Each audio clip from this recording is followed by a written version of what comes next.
Hi everybody.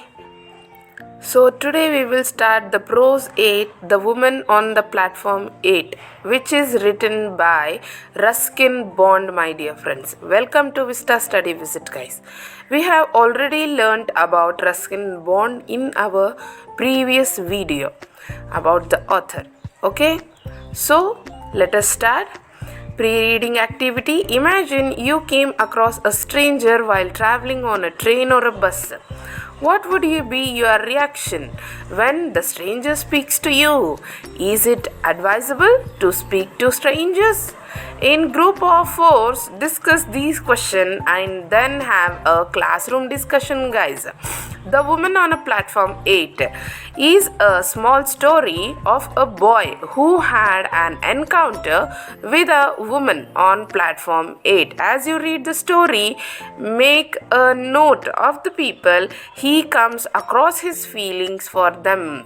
Yes, you have to understand the feeling of this boy Arun, who is traveling to his school from train. So let us start. Here the boy Arun, it is his name. It was my second year at the boarding school and I was sitting on a platform number 8 at Ambala station, waiting for the northbound train. I think I was about 12 at that time.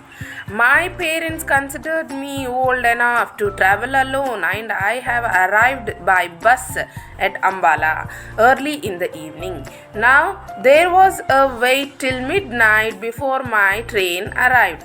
Most of the time I had been pacing up and down of the platform, browsing at the bookstalls and feeding the broken biscuits to the stray dogs. The train come and went and the platform would be quiet for a while, and then when a train arrived it would be an inferno of heaving, shouting, agitating human bodies. As the carriage door opened, a tide of people would sweep down upon the nervous little ticket collector at the gate, and every time this happened it would be caught a rush to swept out at the station. Now tired of this game ambling about the platform, I sat on my suitcase and gazed dismally across the railway tracks. Are you alone? My son asked a sweet, soft, close behind me. I looked up and saw a woman standing near me. She was leaning over and I saw a pale face and dark kind eyes. She wore no jewels and was dressed very simple with a white sari. Yes, I am going to school, I said, and I stood up respectfully. She seemed poor, but there was a dignity about her that commanded respect. I have here been watching you for some time, she said. Didn't your parents come to see you off? She questioned me again. I didn't live here, I said. I had to change the trains. Anyway, I can travel alone. This was my answer to the lady. In that response, she again said that, I am sure, she said, and I liked her for saying that, and also liked her for her simplicity of her dress and for her deep soft voice and the sincerity for her face. Tell me, what's your name? She asked. I said, Arun. And how long have to wait for your train? About an hour, I think. It appears at 12 o'clock. Then come with me and have something to eat. I was going to refuse out of shyness and suspicious, but she took me by the hand, and then I felt it would be silly to pull my hand away. She told a coolie to look after my suitcase, and then she led me away down to the platform. Her hand was gentle, and she held mine neither too firmly nor too lightly. I looked up at her again. She was not young and she was not old. She took me into the station dining room, ordered samosas, jalebis, and tea at once. I began to thaw and take a new interest in this kind woman. The strange encounter had a little effect on my appetite. I was a hungry schoolboy and I ate as much as possible. I could as polite as manner as possible. She took obvious pleasure in watching me eat and she cemented our friendship. For under the influence of tea sweets, I began to talk quite freely. I told her about my school, my friends, my likes and dislikes. She questioned me quietly for some time but preferred listening. She drew me out very well, and I had soon forgotten that we were strangers. But she did not ask me about my family or where I lived, and I did not ask her where she lived. I accepted her to what she had been, me, a quiet, kind, a gentle woman. She who gave sweets to a lonely boy on a railway platform. We walked together in the silence. We reached the place where I had left my suitcase. On one of my schoolfellows, Satish, a boy about of my age, had turned up with his mother. "Hello, Arun," he called. "The train's coming in late as usual. Did you know we have a new headmaster this year?" We shook hands and then he turned to his mother and said, "This is Arun, mother. He is one of my friends. I am the best bowler in the class." "I am glad to know that," said his mother. A large, imposing woman who wore spectacles. She looked at the woman, held my hand and said, "And I suppose you are Arun's mother." I opened my mouth to make some explanation, but before I could say anything, the woman replied, "Yes, I am Arun's mother." I was unable to speak a word. She looked quickly up at the woman, but she did not appear to be at all embarrassed. I was smiling at Satish's mother. Satish's mother said, "It is such a nuisance having to wait for the train right in the middle of the night. But one can't let the child wait here alone. Anything can happen to the boy at this big station like this, and there are so many suspicious characters hanging around. These days, one has to be very careful of strangers." "Arun can travel alone though," said the woman beside me, and somehow I felt grateful to her for saying that. I have already forgiven her for lying, and besides, I had taken an instinct dislike for Satish's mother.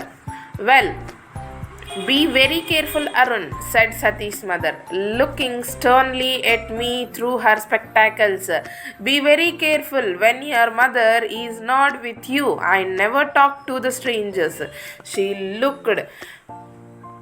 I looked from Satish's mother to a woman who had given me tea and sweets, and then back to Satish's mother. "I like strangers," I said. Satish's mother definitely staggered a little, as obviously she was not used to being contradicted by small boys. "There you are. You see, if you don't watch over them all the time, they will walk straight into the trouble. Always listen to what your mother says," she tells, and wagging a fat little finger at me. "I never talk to the strangers." I glared resentfully at her and moved closer to the woman who had befriended me. Satish was standing behind his mother, grinning at me, delighting in my clash with his mother. Apparently, he was on my side. The station bell clanged, and the people who had little now been squatting resignedly on the platform began blasting about. "Here it comes," shouted Satish, as the engine whistle shrieked and the front lights played over the rails. The train moved slowly into the station, the engine hissing and sending out waves of steam. As it came to stop, Satish jumped on the footboard of a light compartment and shouted, "Come on, Arun, this is empty." And I picked up my suitcase and made a dash for the open door. We placed ourselves at the open windows, and the two women stood outside on the platform talking up to us. Satish's mother did most of the talking. "Now, don't jump on and off moving trains as you did just now," she said, "and don't stick your heads out of the windows, and don't eat any rubbish on the way." She allowed me to share the benefit of her advice, as she probably don't think my mother a very capable person. She handed Satish a bag of fruits, a cricket bat, and a big box of chocolates, and told him to share the food with me. Then she stood back from the window to watch how my mother behaved.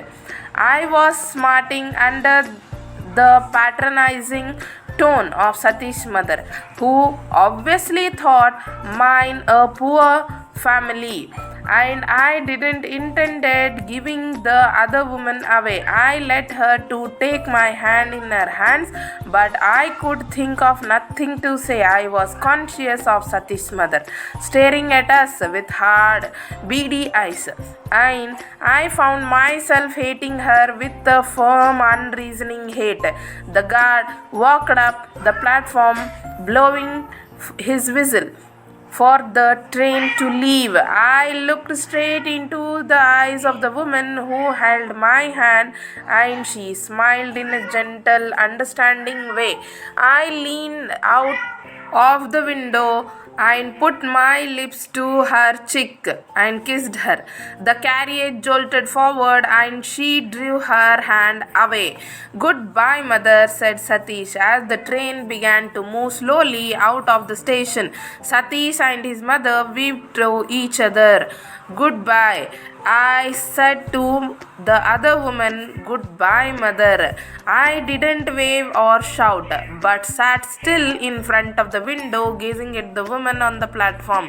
Satish's mother was talking to her, but she didn't appear to be listening. She was looking at me as the train took me away. She shouted there on the busy platform, a pale, sweet woman in white, and I watched her until she was lost in the milling crowd. Yes, my dear friends, this was the whole story about Arun and her contradiction with the white woman.